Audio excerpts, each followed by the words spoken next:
you like your eggs? Scrambled. And then you get a toast or a scone. Toast. Okay. And did you want any jam with that? Yes, please. We have blueberry jam. We have Blueberry is fine. or berry. I shouldn't say blueberry. I should say berry. Berry's fine. Berry.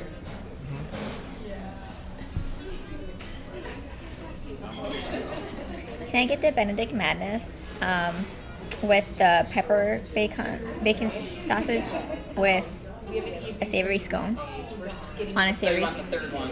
Yeah. A scone. Okay. Anything else? Nope. All That's right. everything. Perfect. Thank you. Welcome to Great Food and the Best Topics with Husband and Wife. Today we have 4 awesome topics for you guys to enjoy as we enjoy this food.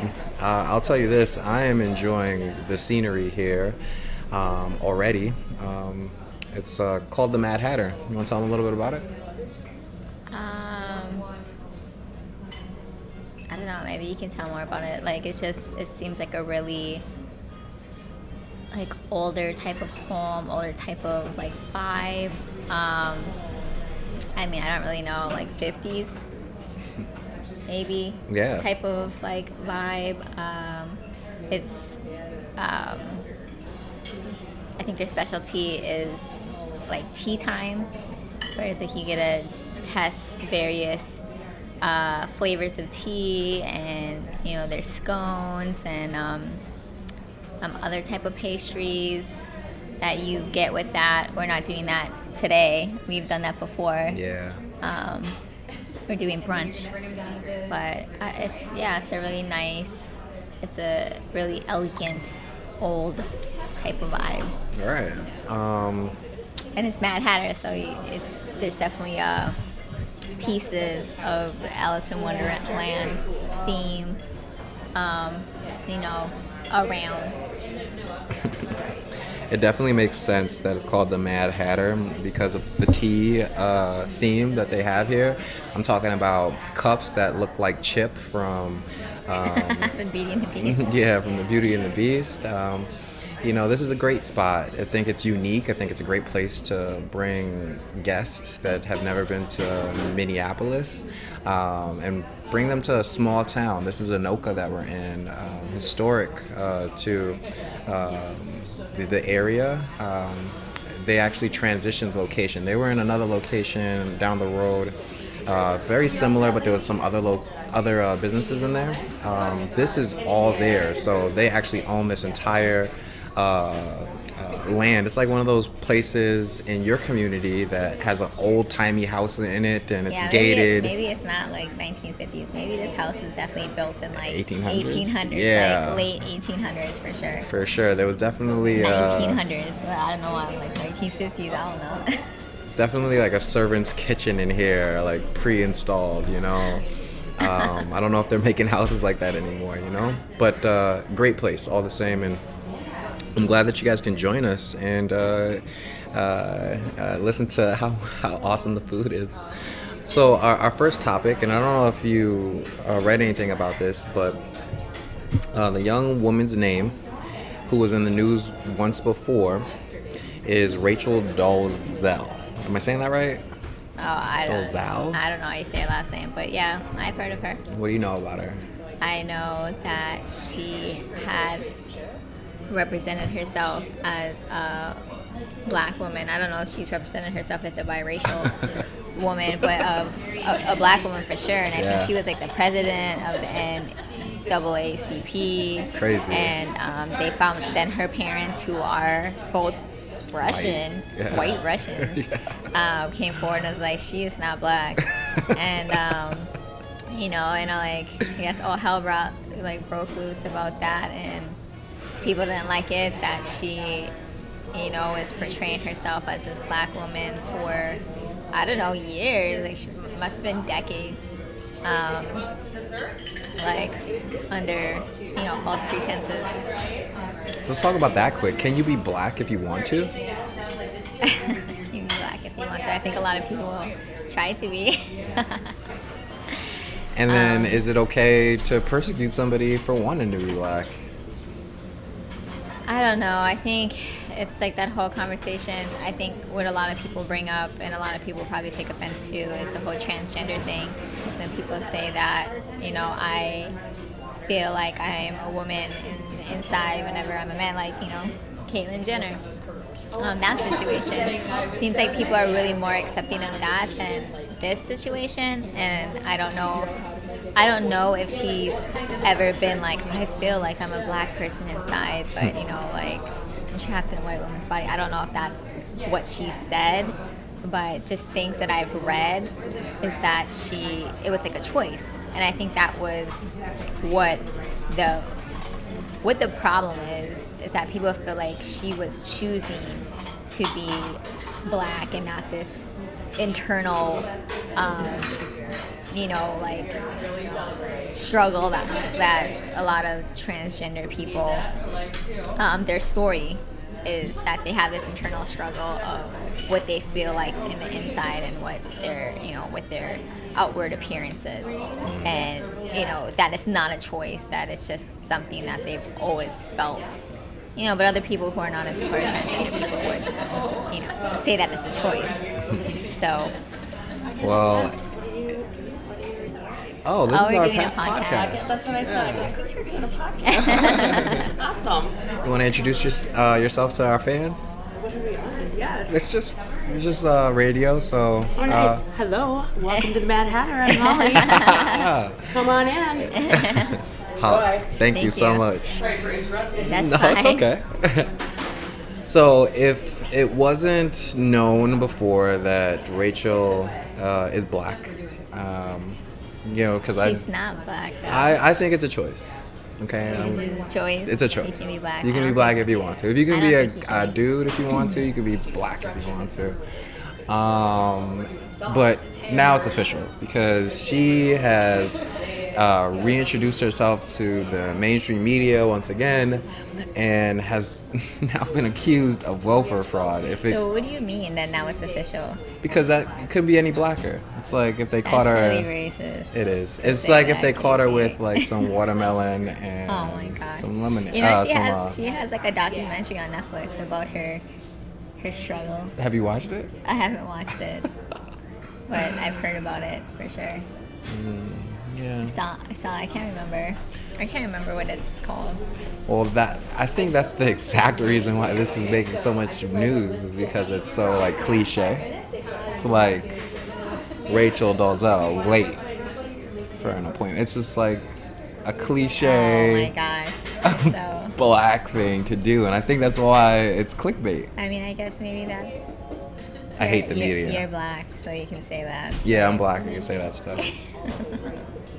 But still, are you perpetuating stereotypes? Hey, maybe they're perpetuating stereotypes. Like, why do they have to say or remind us, pose as a black woman, accused of welfare fraud? This headline is just juiced. Juiced. Yeah. You know what I mean? But, yeah, I mean, essentially, she was getting Wait, government. how long did she say? Is this done now? It's probably done. It's probably hot enough. The What tea is- is hot. so what So are they we put the supposed to do? teapot on top of a candle that heats up the tea and the water. Put it right here, or where are we supposed to? I don't know. Are we supposed to take the tea bag out? I don't know, babe. I'm sure you just can pause it, pour it though. Right here. Oh, It's creme brulee. creme brulee tea. Are you trying to pour yours? Maybe you should pour mine. Yeah. I poured hers. You can pour Pour mine. yours for you. It smells so good. Enjoy. So our transracial friend received Transracial. Oh my gosh. $8,747 in government assistance for food and $100 in child care in Says- August of 2015 through November of 2017.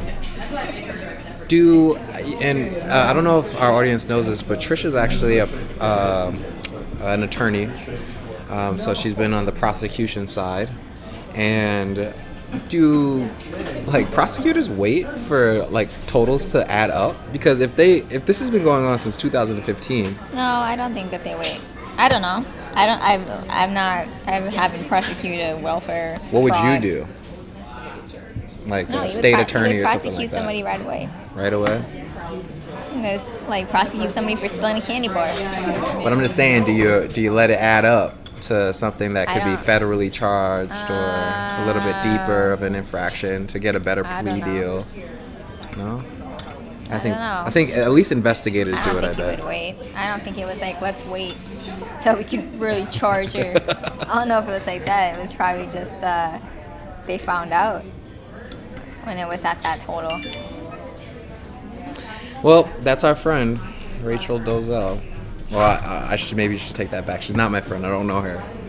But I feel like I do. I feel like we're, brothers and sisters. Why? Just I 'cause mean, she's black? is she a bad woman, though? She worked for the NAACP. She obviously Yeah, she is was coming a- from a spot to help, not hurt. Yeah, she was.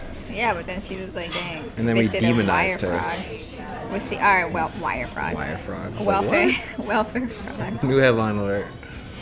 I don't know. We'll see what that's like. Did she read the whole article about like I mean, yeah. I mean, I read. if it's a for sure thing, or if it's it reminds me of that headline that I was just telling you about Neve from the Catfish show, where it's like he was just recently accused of sexual misconduct of like a previous guest on the Catfish show like 2 years ago or something like that, and one of the headlines was like, he has a history of abusing women. So you're like, oh man. So you like read the story and I tell you how it is, where I mean there's different versions of the story, but his version of the story, that he was taking pictures at a party or like an event at a college, and somebody came up to him and tried to tackle him and take his camera from him, and he had the camera wrapped around on a strap on his neck, so whenever they pulled the camera, like they pulled his head too. Oh. So then he freaked out and like just punched the person like one time and took off running, and then days later he found out that it was a woman. Like he didn't know Right. that it was a woman, because she had, I think he said she had a crew cut, maybe short and stocky or something like that. She might have had a tuxedo on too. I don't know. But that wasn't like her side of the story. Her side of the story sounds less believable than his, where like he was taking pictures and I tapped him on the shoulder and he just turned around and punched me and then put me in a headlock and just kept repeatedly punching me, like, oh my gosh, like what happened? Yeah, it's all about perspective. But that headline though was just like, oh man, like he has a history of abusing women. Clickbait. Yeah, clickbait. That's what that is. So as you were talking, I was multitasking. I was listening and reading the rest of this article at the same time. So the reason why they did this investigation was because of a... one sugar cube in it. Kind of sweet. I put one too, but now No, mine's I not put sweet two. enough. No, I put two. I wish I did put Maybe two. you gotta put 1.5. Well, your cup is a little bigger than mine. Yeah, mine's bigger. So I continue to read this article while she was talking. This tea is so good. And it was sparked, the investigation was sparked because of a book that she put out called Finding My Place in a Black and White World. She said that, Did she admit to it? no, she was saying that she was making about $83,000 a year. But on her, documentation for her $500 a month that she was getting from the government, she was saying that she had $0 of income. But that's not what caught my eye. In the book somewhere, it says that she was too black for a husband. I just thought that was funny. That's all I wanted to say. Too black.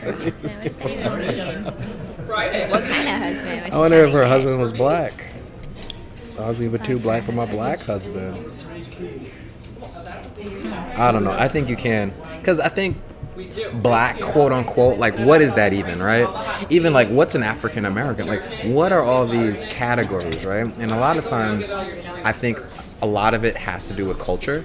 I mean, we think we're really loud. I think we're really loud. we're not louder than anybody else in here that's talking. But I will say that it's about culture, because there's a whole race that's a religion. Jews. If I wanted to be a Jew, I could convert. Maybe you should say Jewish people. It sounds like Less offensive. anti-Semitic.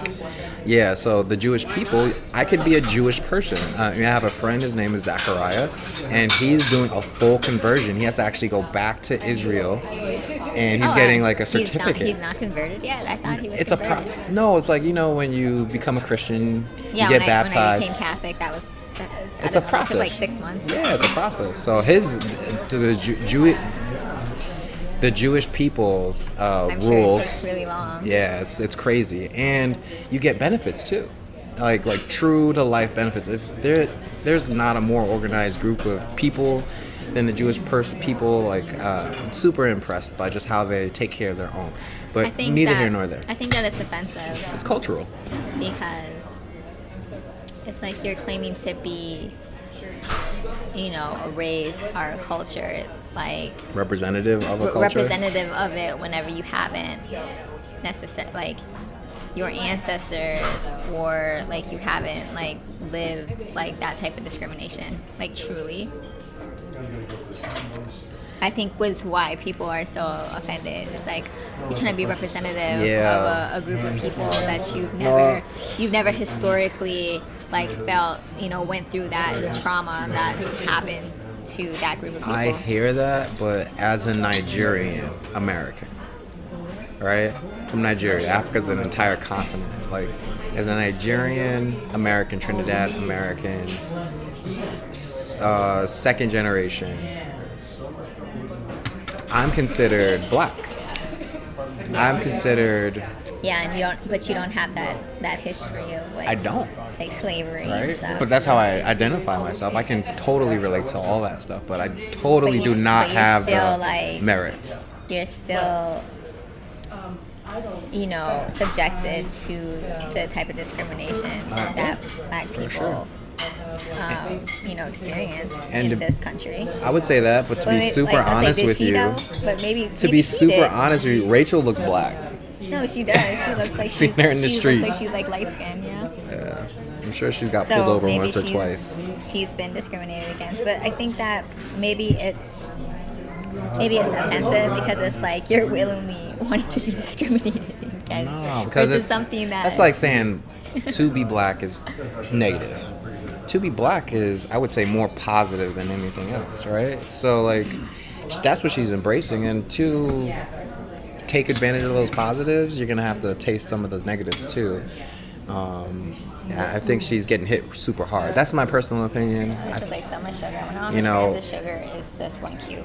I think over the last 10 years, we've been just liberaled out and told to really embrace other people's differences and understand, maybe not agree, but understand. And it's kind of weird to me in the same breath we want to say, we want to be offended by her. So all in all, it is what it is. Just wanted to bring that up, let her know that her black card got another stamp.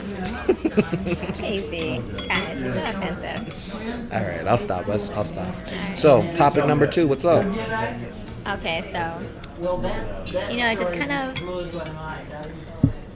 I don't know if I, talked about it in our other podcasts, but we want to do this kind of back and forth of just having topics of, pop culture or just like, current event type things, and also just on a personal side to just let our audience get to know us more, so that's where like my next topic is going to be. So my next topic is just about us, in our experiences. Like, I would think, and maybe just like a lot of people, an opinion that we had kids like pretty young. We had kids when we were still in college. We had Nikita when we were 21. So I guess just to like talk about pros and cons of having kids that young, or just maybe like a specific like struggle like during that time that you want to highlight, like to people who are going through it now, or deciding like whether or not like having kids at a younger age. or waiting? Yeah, well, I'm a glass half full type of guy, so I always feel like it's a blessing to introduce that. Even the challenges are blessings because those challenges turn into lessons that we as a couple learn from and kind of put us ahead of, I think, 31-year-olds that didn't have kids. So it's kind of interesting to see from with your hindsight being 2020, but I guess an initial challenge was just dealing with the news. I don't know.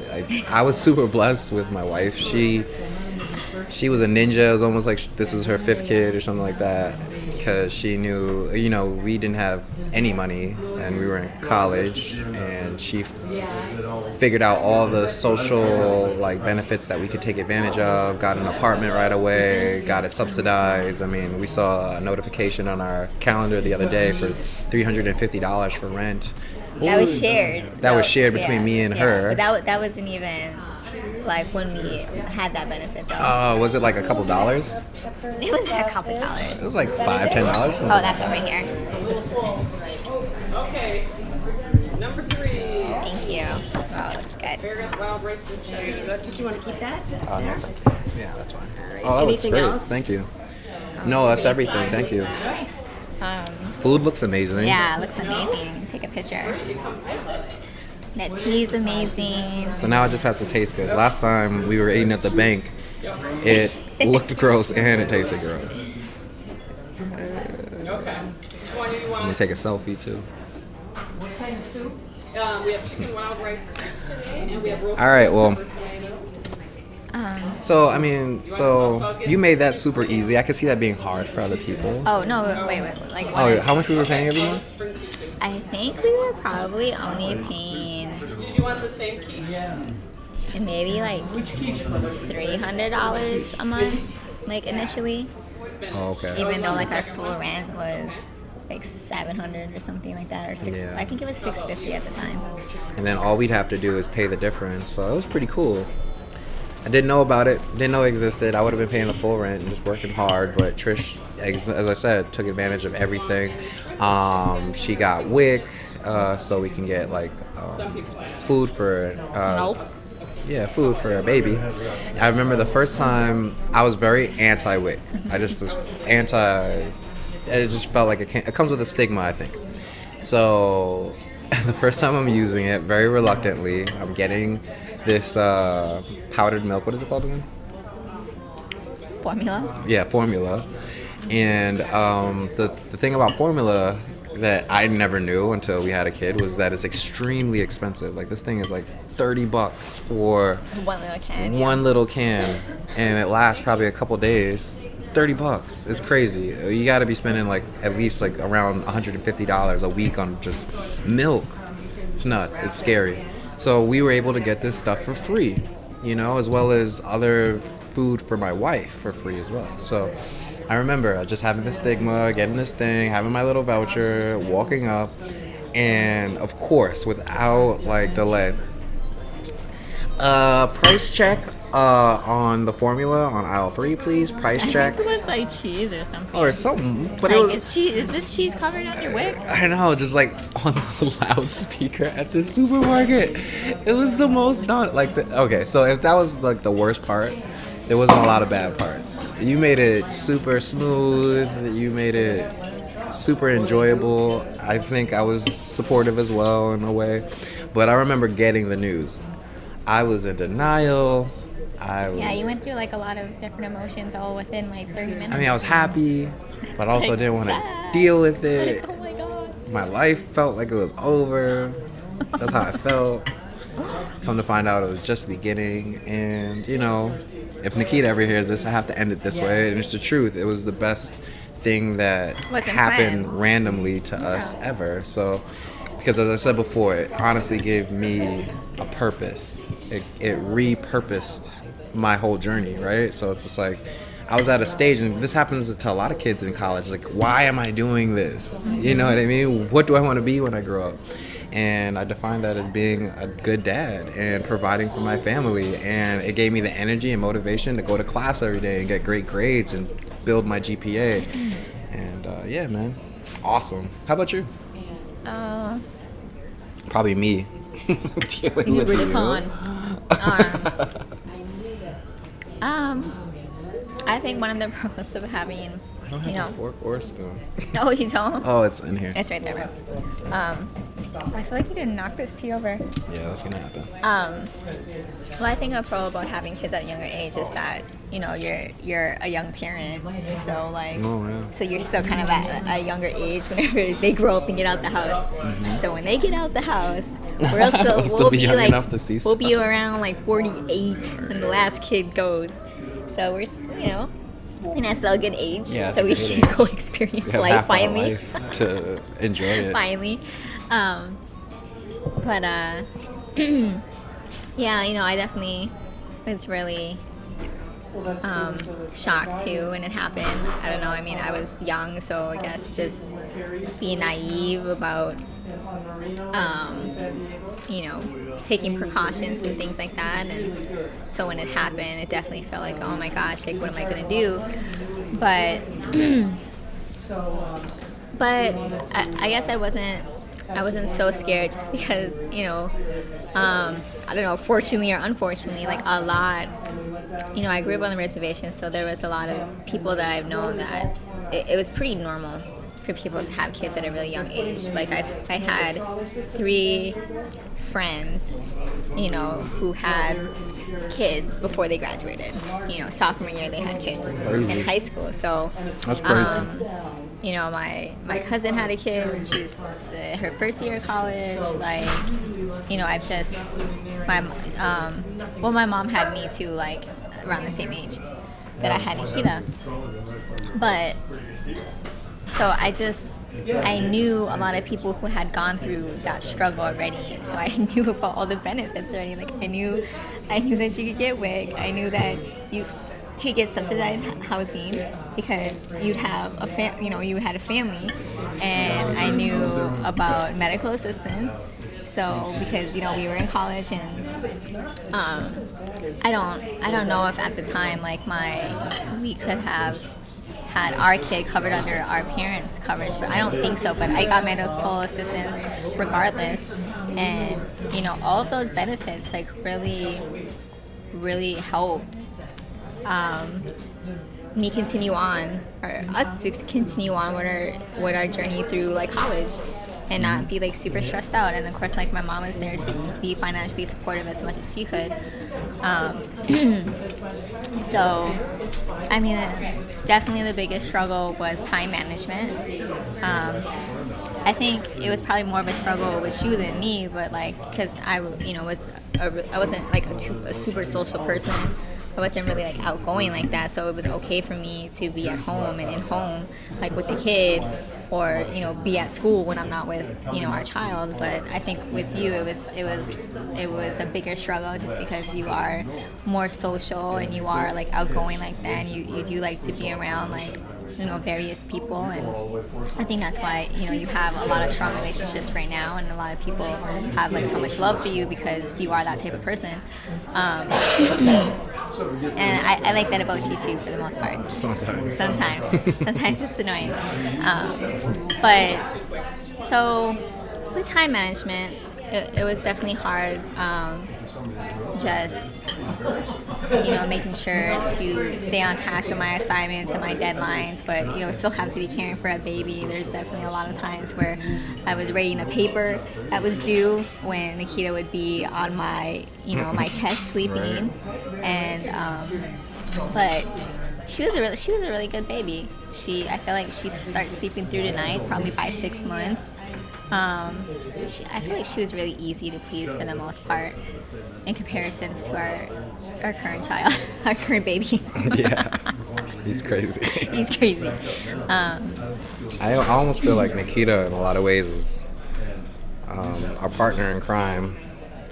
No, I think that was another thing too. I think it's a good thing and a bad thing, because it's great that she feels she's. Go ahead. she's so valued. Her opinion is so valued that she's like, you have to. Why are you taking a picture of me when I'm talking? Go ahead. You know, her opinion is so valuable that that it has to be heard. So that's great that that she has that much confidence in herself. But at the same time, it's annoying. It's like, I am the parent and you are the child. Like, my opinion is more important than your opinion.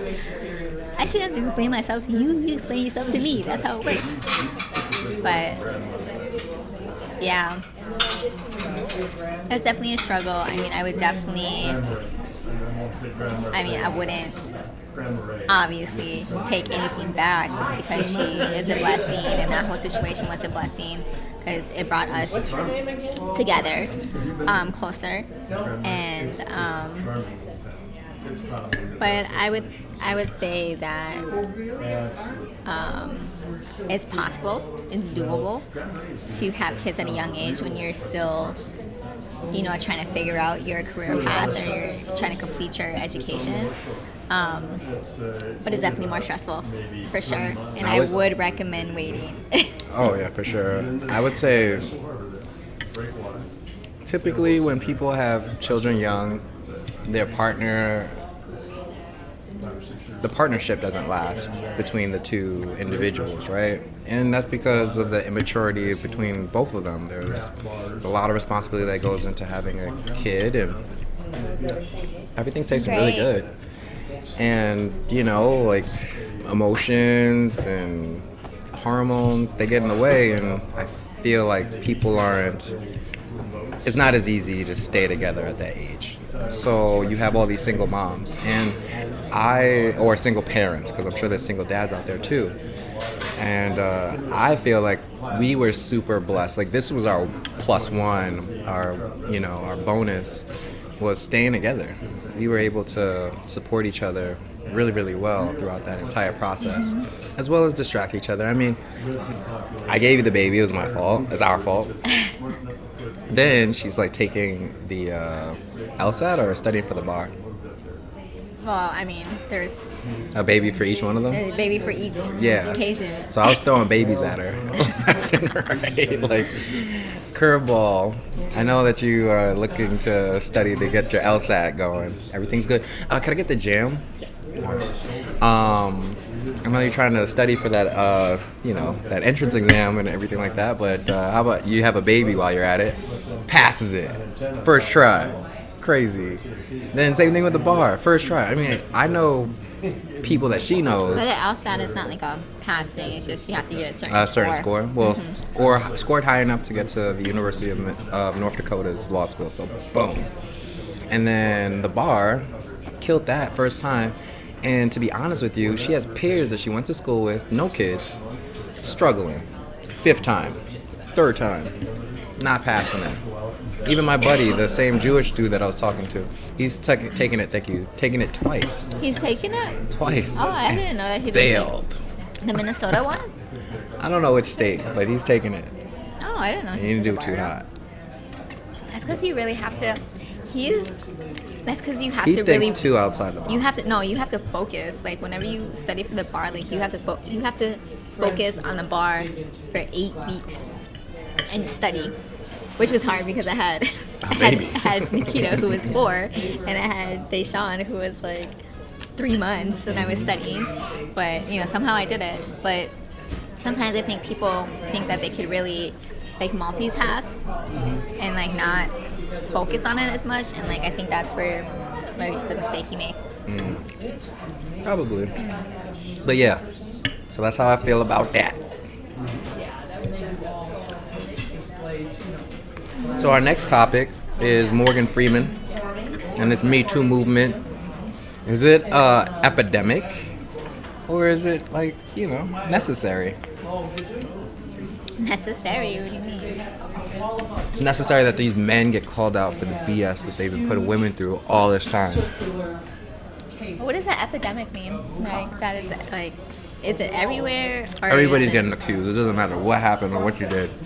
You're getting it. I'm about to get accused too, by the way. By you. You're gonna There was too long of a pause there, before you said by you. She's like, for real? Like, no. What kind of person do you think I am? Like my blood started boiling before you were like, by you.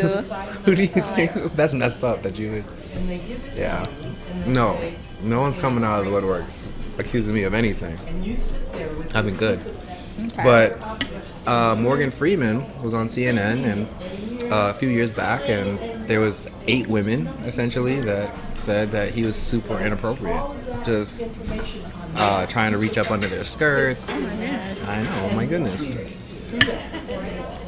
Didn't have sex with them, didn't do anything that would, I think, merit a charge, but definitely inappropriate, uncomfortable.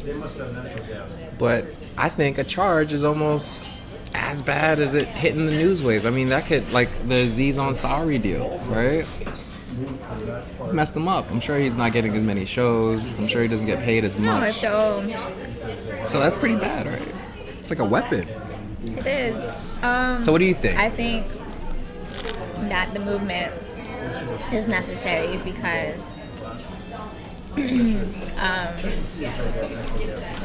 think for far too long, women have just felt like they needed to, like, it was just always like, that's how men are.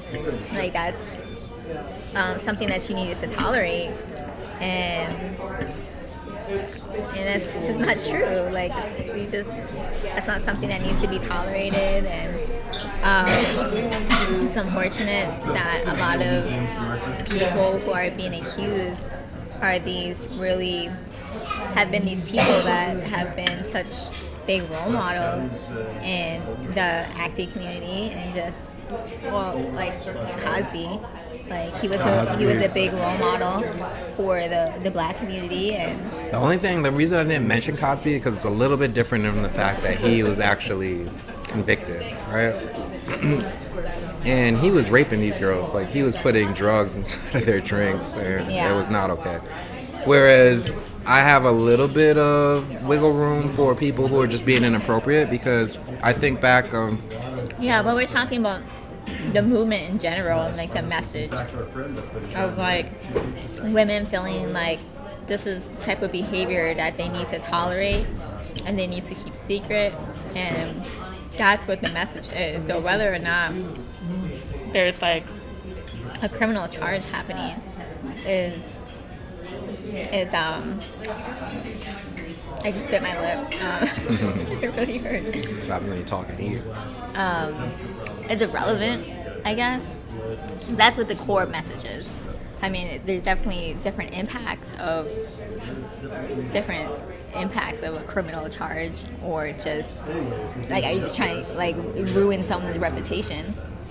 And I think that's the issue in a lot of ways. I mean, issue doesn't mean it's bad or good, but it's tough. Man, that really hurt.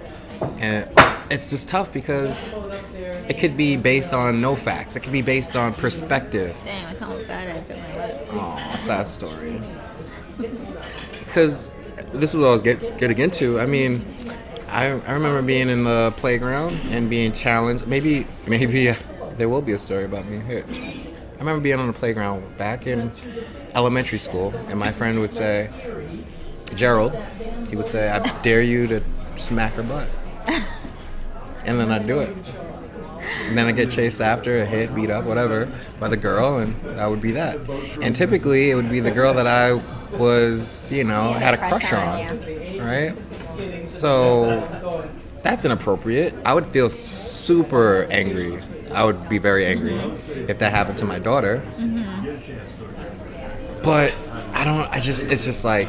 Are you saying like, is it worth me losing my job over now today in 2018 because it's necessary for you to come forward?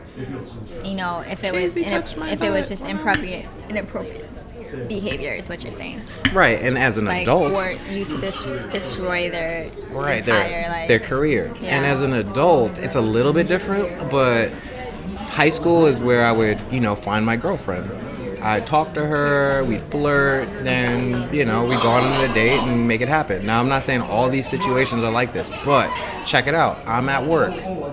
I'm a pair of another sales executive, and this is obviously me not being married. And I say, hey, Trisha, you looking real good today. I like the way you did your hair. That is enough to be considered sexual harassment in the workplace. Should that be considered? But it's enough to get a headline. And honestly, it's like, where am I supposed to bag my next girlfriend if I can't even talk to the people that I, deal with every day? I don't necessarily think that like the message or this movement is saying that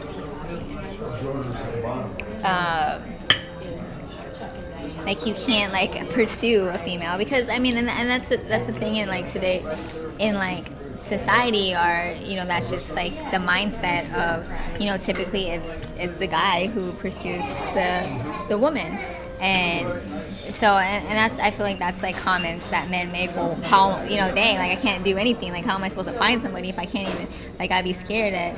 But yeah. I think it's common sense. No. Like I think it's common sense of like the type of comments that you make, not, the way you, the tone that you have. It's not, like, because it first is. off, girls are like naturally flirtatious. Like they are like naturally flirtatious. I don't think so. Like even, true story, Trisha had, well, maybe I won't say too much, but Trisha had someone who had a crush on her at a previous job, and she, like, maybe not a serious crush, but said that she was intelligent and cute, etc. She didn't feel any sort of way about it, but she also understood that it could be interpreted in a way that was not okay. I didn't say that at all. Well, why were you asking? You said that. Oh. I was just trying to get confirmation. Like, clarification. Like, does this sound like this person has a crush on you? Completely up to just like perspective. And my comment to that as a man was, and probably her husband was. Probably her husband. No, and this is why I said what I said was, I don't see anything wrong with it. I think he was just giving you a compliment.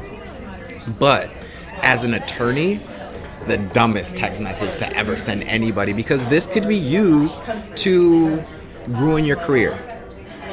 And I just think that's this day and age that we're in. It's just like, even the smallest infraction might not even be pursuable in court, can be dealt with in the public court. I mean, in the public court via social media. I know what you mean, because like the situation, it doesn't go away. It happened with I can't remember what his name is. Remember that Indian actor? He had like a show on Netflix called like The Master of None or something like that. Okay. And somebody came forward and had this whole story about their interaction with one another. And people. Are you talking about Aziz?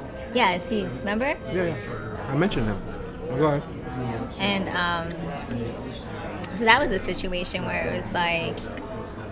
And knowing Aziz, like we don't know Aziz, but you can imagine who Aziz is like. Yeah, like, and there was a person who had commented on it.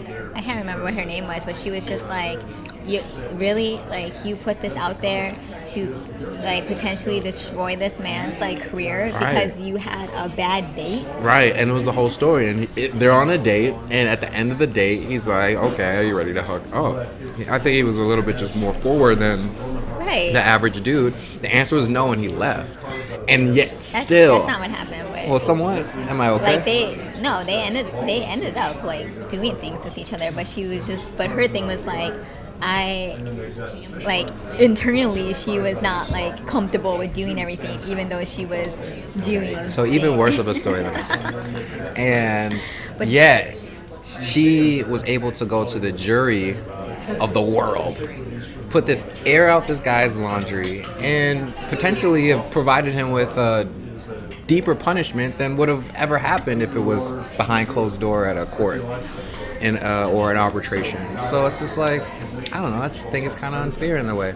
I think it needs to be gauged. I think it is appropriate for people to talk out, because I'd want my daughter to tell me everything that would ever happen that she's uncomfortable about. But it's just like, on the other side of things, it's tough for me to see people's entire like legacy. Talking about Morgan Freeman. Talk about, I don't want to bring up I don't know. Bill Cosby, because I Bill don't- Cosby was wrong. I don't know if it necessarily would. Aziz. If it's gonna ruin, maybe in the time being, like there might be some type of impact, but I don't know if it would necessarily kill them. Like, because I think that people are kill their careers just because I think, there's so much people in this world that have so many different opinions. Like let's look at Chris Brown in that situation when him and Rihanna happened. That was a crazy situation that happened, but he's still successful. Like he admitted to his guilt. He did whatever it is that he had to do to. I mean, and that was criminally prosecuted. But That's a whole other topic. You should bring that up sometime. It didn't stop his momentum to being successful. You should bring that topic up sometime. I would say that it hurt his pockets. That's what I would say to that. Yeah, but like temporarily, like he's still. Yeah, very but he'll never get that successful. money back. Yeah, but It's like we're talking if about I didn't have a killing- salary we're, last like, year, I talking would about- never had that. I will never get that money back. Like time is And linear. I don't know. Like I don't know if even in that time, like I'm sure he was impacted. I wouldn't want to do a that feature much. with him. Like, let's say he gets $100K per feature. He lost 10 features that year. That's $1 million. Yeah. I don't know. I'm just saying it's tough, but he deserved it because obviously he got charged for what he did. Now my other, and this is for a whole different topic or day, but is it okay for a girl to hit a guy, and then that guy to react and hit her back? Like. Where does that level off?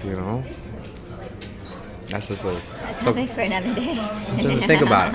Just think about that one. I'm sure you have your own thoughts and opinions on that. I'm Still okay. working on it. Yeah. We're still working. Sorry, we're talking. We're talking a lot. Thank you. Okay. But I will say that I've never hit Trisha. I picked her up one time. She deserved it though. Dropped her. Drop me. You never drop me. Yeah, you don't remember? We were in, I probably shouldn't tell the story, but we were in our first apartment, and you were beating me up, that's for sure. Why be like? And I got that's so not- angry at that's you, I not- lifted you up. We were by the sliding door. Lifted you up and just let you go. Because I really didn't want to hit you. You're so small and beautiful. I don't want to hit you. And I don't want to hit I anyone. don't know. I don't even remember that. I I mean, was I think so I angry. think I remember the situation, but I don't remember like the pain of being dropped. Maybe like I caught myself or something. Yeah, I wasn't trying to hurt you. But that was like okay, so it didn't hurt her. That was the craziest thing I've ever done. Pretty much. Like, just like Why? drop her. And then call the cops on each other. That was pretty dumb.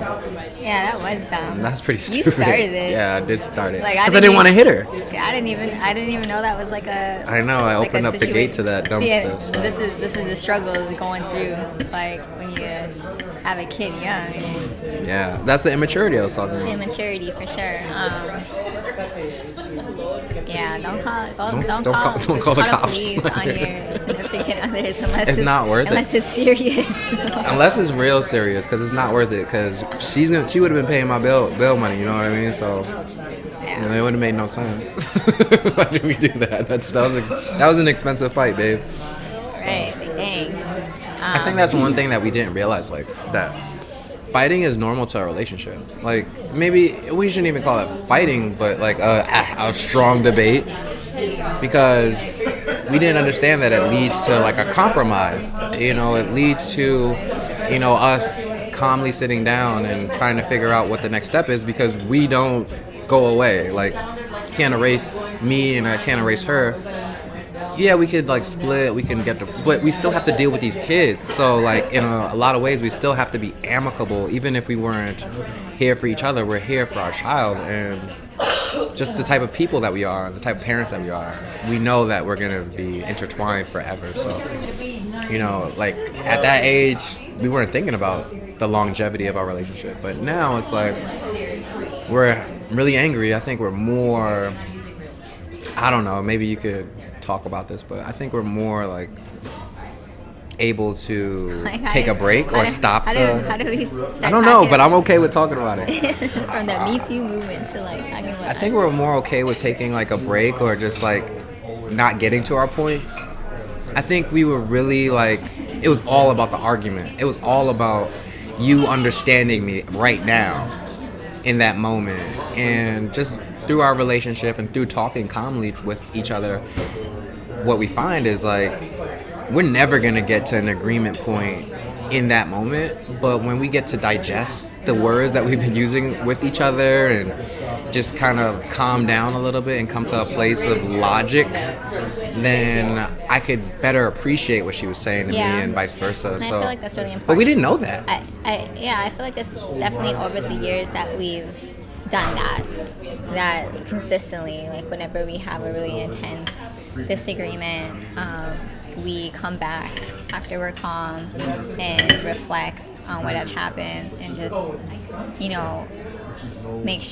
say our apologies and then come to an understanding, really. of like, this is where I was coming from, this is why I was so upset, Right. this is why. And I think that's really important to do that, like after you have disagreements.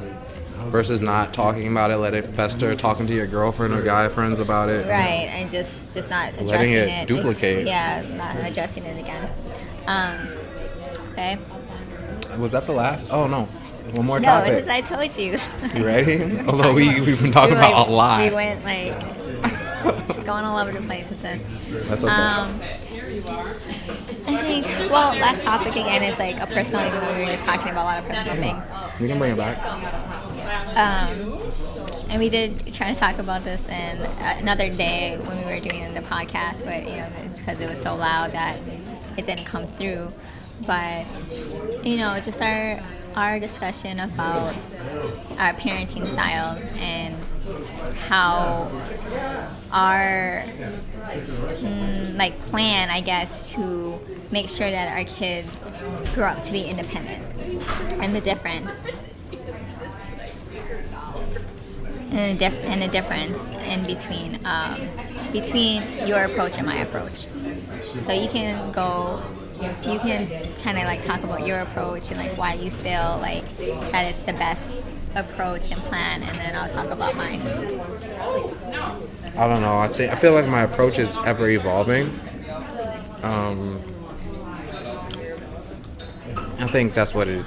Honestly, the answer is this is always changing, and I think every kid that we have needs to be parented a little bit different, kind of oddly, but I think they all have their own personalities, and you need to kind of play towards that in a way. I try to have consistent policies, though, if that makes sense, where just like consistent rules and policies and expectations for all the kids, so it doesn't feel unfair. Although sometimes I have to make. Let's talk about our oldest and like kind of like the structure that we were talking about. So this is such a tough question because it's just always evolving. It really depends on the situation. It depends on her age. I think things are a lot different. Talk about today, right now, her age. How do I what? Like your plan to instill the ability Spankings. Instill the ability for her to be independent. Oh, independent? Okay. And be successful. Like, what are the... Yeah, spankings. So, spankings? I thought I was really speaking towards discipline. But I do believe that what we're talking about goes hand in hand with discipline. But I will say, in regards to independence, I want to make sure that they're great people, put others first before themselves, selfless. I try to lead by example in a lot of ways, and I do, I feel. For example, thinking outside the box, or if there's any challenges in front of me, or even if there's challenges in front of them, I try to exemplify the solutions with them. For example, my son wanted to be on a cartoon, or not a cartoon, but a show on the Disney Channel, or a movie on the Disney Channel. And I told him, the first step is to get, an agent, So he was like, how do I do that?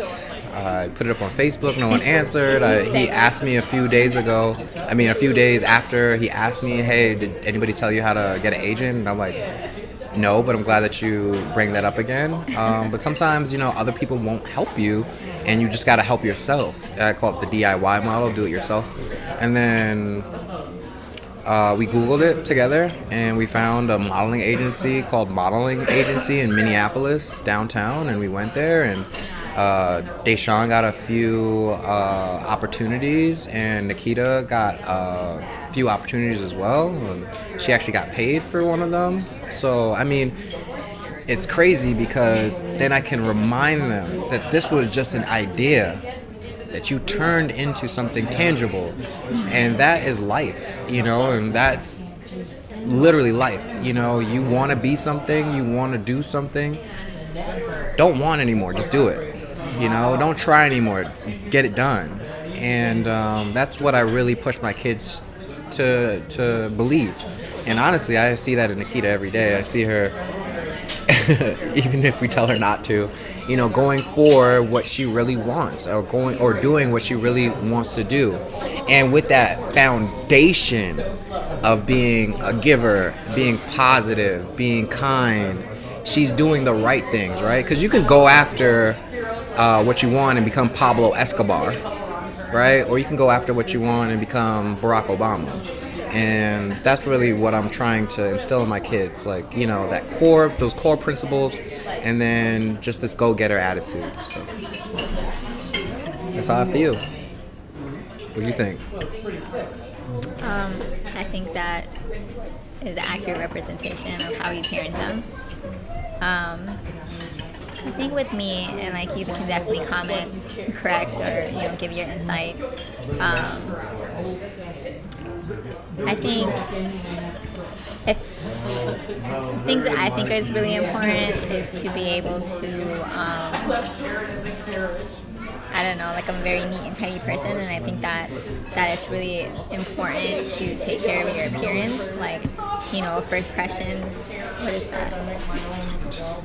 First impressions are, big things whenever you meet people. So I think that you should always be presentable, and so just really instilling that good hygiene component in them. Like you need to be clean and presentable, and also just being able to do those things, like being able to get up in the morning, like Deshaun is already doing it, and I'm so impressed with him because Nikita still has troubles. Getting up in the morning, picking out his clothes, brushing his teeth, and just being ready for the day. Because I'm always like, you guys always ask me like, what are you getting ready for? I'm like, I don't know, for the day. Like, just never know when someone's gonna stop by. Or you gotta go somewhere. And you don't gotta get ready. You stay ready. Right.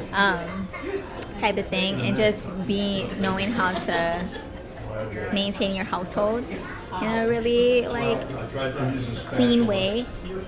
Those are things that Nikita's starting. Well, all of the kids pick up after yourself.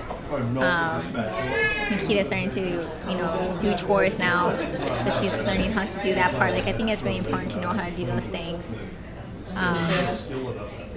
And I don't know. I just feel like as a parent, I just want to always just be there as an additional resource whatever they need. Although I don't necessarily I love that our kids are creative, despite not liking the messes that come with them being creative. Yeah. But I still willingly provide all the tools for them to be creative. So just always keeping in mind, even though something that they're doing may not be necessarily that's all the way good with me, but providing them with tools to continue to encourage those qualities in them. Can I get a box, please? Yeah. I think that's important. I like that. I'm here. I'm here for you. What the do you need? tools. What do you need? That's so true. It's kind of I super believe in the tools. Because that's one thing that my parents did for me. They gave me the opportunity. I told this story to you, I think. I don't know if I told it to you guys, but I'm pretty sure that I told Trisha. I was a kid and I wanted to... Oh, no, I'm done. I was a kid and I wanted to invent a boat that can fish, radio control style, and I told my dad, and he took me to Invent Help. You would see the commercials usually during a soap opera. If there was soap operas on, this commercial will come on for sure, and it's called Invent Help. So he took me to one of their offices. I had blueprints, quote unquote. It was honestly just like a scratch paper with stick figures on it, kind of explaining the process. And my dad would call it a blueprint. And we took it over there, and I'm pretty sure we got laughed out of the office. But, you know, my dad, that moment, they definitely showed me that if I go for it, I can get it. And just, you know, the tools thing, that's such a big deal, you know. He bought me my first computer. He bought me. We'd like to offer you a free dessert. Oh, nice. So go ahead and pick one. Okay, Thank you. So many different things. So I don't know. Hats off to my parents. We're emulating your skills. Flourless chocolate torte. So what did you think about the restaurant, babe? It's great. Like, I would remember, like, the food was very delicious. The tea was so good, and they're offering us a free dessert right now. So that's wonderful. Perks of having a podcast. I love free food, especially like free dessert. So again, this is the Mad Hatter in Anoka, Minnesota. If you're ever in Minnesota, it's about 35 minutes from the airport. You have to make a reservation, so make sure you do that the day before you arrive, or if you're here for a few days, the day you arrive. Yes, and then there's different options. Like there's the tea time option. And the brunch option. Yeah. And the brunch option. They open around 11 a.m. This is what happens when you give us free food. We really push your store, push your location. So more free food, more free food. No, guys, thank you so much for joining us today. As always, like, subscribe if you haven't already, share with your friends and family members. We appreciate you guys listening, and until next time, bye. I'm gonna get the chocolate torte.